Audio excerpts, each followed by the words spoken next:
हर रोज़ आपकी ज़िंदगी में ऐसे मौके बहुत आते हैं जहां आपकी यानी कि आप सही होते हैं और सामने वाला आपको बार बार हर्ट करता है, आपका दिल दुखाता है, आपकी कदर नहीं करता है और आपकी वैल्यू को नहीं समझता है। मैं आपको आज 5 काम ऐसे बताने जा रही हूँ, वो करना जब आपकी कोई बेइज्जती करे, आपका दिल दुखाए, आपकी वैल्यू ना समझे या आपकी इम्पोर्टेंस को ना समझे। इंशाल्लाह खोई हुई यानी कि आपकी जो खोई हुई रिस्पेक्ट है वापस आ जाएगी बिना किसी के पीछे भागे हुए।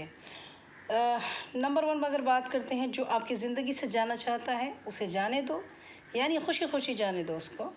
और जिस पल किसी ने आपको छोड़ा, यानी कि आपके छोड़ने का अगेंस्ट जाने का इरादा कर लिया, तो उसी पल से उसे उसके रास्ते पर जाने दो और बोलो तुझे जहाँ जाना है जा।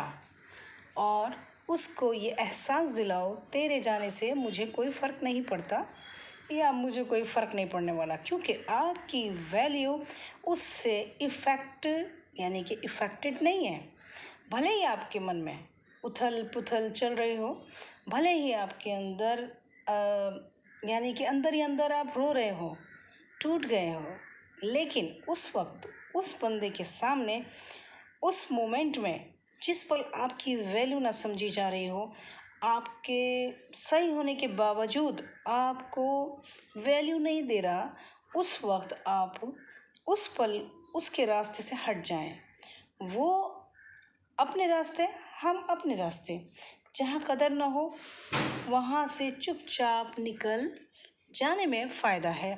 लोगों को अपनी ज़िंदगी से आज़ाद कर दो, यानी कि करना होगा आपको आज़ाद। वो जो करेंगे, वो जहाँ जाएंगे जाने दो।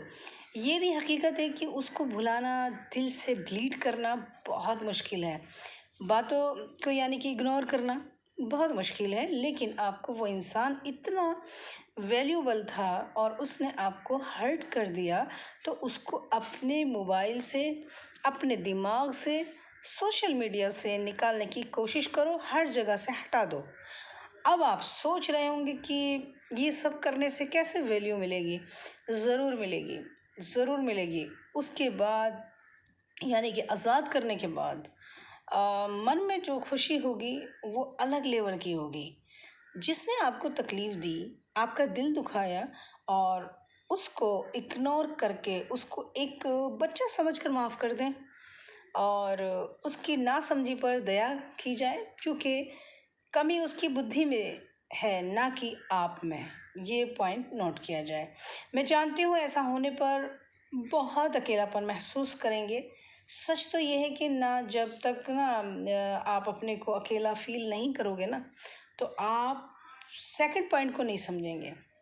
तो सेकंड यानी कि सेकंड पॉइंट को कैसे फॉलो करेंगे, आगे बात करेंगे। सेकंड पॉइंट यानी पॉइंट नंबर 2, आप इसके साथ जुड़िए जो इंसान आपके साथ हमेशा खड़ा रहा है। जिस इंसान की आपने कदर नहीं की, उस इंसान से जुड़िए जो आपकी मौत तक खड़ा रहने वाला है, और वो इंसान आपके अलावा और कोई नहीं हो सकता। You are the only person जिसके साथ आप कनेक्ट हो गए, फिर आपको किसी भी कनेक्शन की ज़रूरत नहीं है। Connect with your self. जितना टाइम आप उसको देते थे वो टाइम खुद को दें, यानी कनेक्ट विद योर सेल्फ। अपने आप को खोजने का प्रयास करें, अच्छी अच्छी जगह पर घूमने जाएं, अपनी लाइफ में एंजॉय करें। ये खुशी उसमें नज़र आती थी तो वो खुशी अपने आप में देखें। ये प्रूव कीजिए आपको आपके अलावा कोई खुशी नहीं रख सकता। Yes, you are alone. लेकिन बहुत सारी चीज़ों को अकेला ही होना पड़ता है। उनकी एक खूबी ये है कि यही होती है कि वो उस दुनिया में अकेले होते हैं। जैसे एग्ज़ाम्पल बहुत अच्छा है, चाँद, सूरज, ज़मीन, आसमान, वो ये सब इस प्रकृति का हिस्सा हैं। ओके, और आप भी उस प्रकृति का हिस्सा हो। आपको उसी ने बनाया है जिसने सबको बनाया है। You have to connect with yourself. Point number 3, अब अपनी खोई हुई वैल्यू पाने के लिए अपने इमोशंस को कंट्रोल में रखना है। कोई जलन नहीं, कोई बदले की भावना नहीं, और शांति से रहिए। शांत रहकर चीज़ों को बारीकी से समझना सीखो, शांत रहकर लड़ना सीखो, शांत रहकर जीत कर अपनी वैल्यू बढ़ाना सीखो, अपने आप वैल्यू बढ़ाना सीखो। शांत रहकर वैल्यू कैसे बढ़ाएं? शांत रहकर वैल्यू कैसे बढ़ाएं? खुद ये बात सोचो।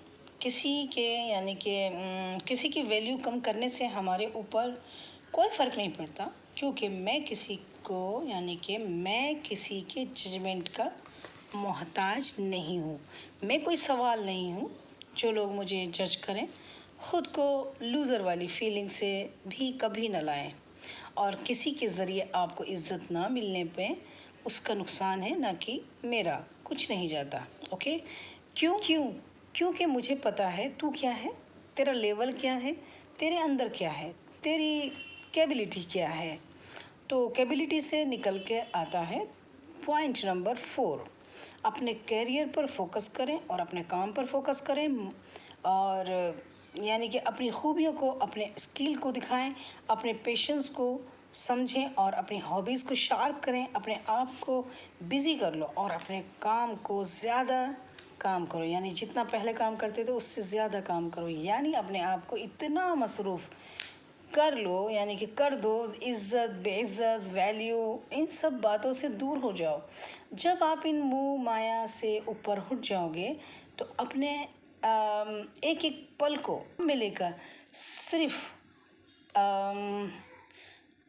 अपनी लाइफ बेटर से बेटर बनाने की कोशिश करते रहेंगे, और अपने ड्रीम को अचीव करने की कोशिश करते रहते हैं, तो आपके पास समय नहीं रहता किसी से हर्ट होने का या किसी से दर्द को महसूस करने का। अगर लोगों का काम है आपको बेइज्जत करना, आपकी वैल्यू ना समझना, तो फिर आपका भी काम है केवल अपना काम करना। लाइफ में लोगों को नहीं ड्रीम को चेस करना होता। अगर लोगों को चेस करोगे तो ना लोग रहेंगे और ना ही आपके हाथ में ड्रीम आएंगे, और बाकायदा आपके हाथ से ड्रीम चले जाएंगे। और अगर ड्रीम को चेस करते हो तो ड्रीम भी आएंगे, लोग भी आएंगे, आपकी बात मानी जाएगी, आपसे सीखा जाएगा, आपकी बात के साथ साथ आपकी वैल्यू, आपकी इज़्ज़त की जाएगी। मान लो जब आपको आपकी खोई हुई वैल्यू मिलने लगे ना, तो आपको अब ज़रूरत है, अब इस वक्त ज़रूरत है आपको 5वें पॉइंट की, जो कभी नहीं भूलना चाहिए, वरना लोग आपकी वैल्यू पर जो कभी नहीं भूलना चाहिए, वरना लोग आपकी वैल्यू पर फिर वार करेंगे और आपकी इज़्ज़त करना बंद कर देंगे। और इसी के साथ आता है हमारा 5वां point, no re-entry. Okay? जिस इंसान ने आपकी बेइज्जती करी, आपकी कोई वैल्यू नहीं समझी, वो जब आपकी इज़्ज़त नहीं करता था, अब ये क्या, बेहतर है आप उसकी लाइफ में ना जाएं और ना ही उसको अपनी लाइफ में आने दें। दोबारा जाकर उसके पास अपनी खुद की वैल्यू कम ना करें, क्योंकि आपने अपने आप को बदल लिया है, लेकिन वो बदला है कि नहीं, ये उसकी क्या गारंटी है। आप नहीं ले सकते उन बुरे दिनों से सबक लेकर